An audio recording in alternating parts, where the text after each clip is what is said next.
భారీ వర్షాల ప్రభావంతో ఏజెన్సీలోని వాగులు వంకలు పొంగి ప్రవహిస్తున్నాయి. అయినప్పటికీ విద్యుత్ సమస్యల పరిష్కారం కోసం వాగులు వంకలు దాటి చర్యలు చేపట్టింది విద్యుత్ సిబ్బంది. మారేడుమిల్లి మండలం సున్నంపాడు నూరుపూడి గ్రామానికి వెళ్లే కాలువ వరద నీటితో ఉధృతంగా ప్రవహిస్తోంది. కాలువ అవతల ఉన్న గ్రామాలకు విద్యుత్ నిలిచిపోయింది. దీంతో విద్యుత్ సిబ్బంది కె రామయ్య, ఎం నీలన్న సాహసోపేతంగా తాడుతో కాలువ దాటి విద్యుత్ లైన్ మరమ్మతు చేసి అద్దరి వీధి, సున్నంపాడు గ్రామాలకు విద్యుత్ సరఫరా పునరుద్ధరించారు.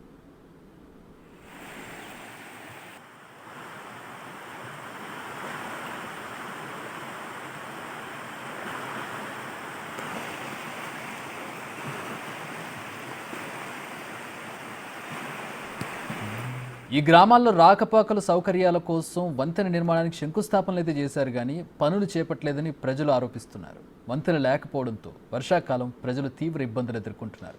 గత్యంతరం లేక కాలువ దాటడానికి సాహసాలు చేయాల్సి వస్తుందని ప్రజలు తెలుపుతున్నారు.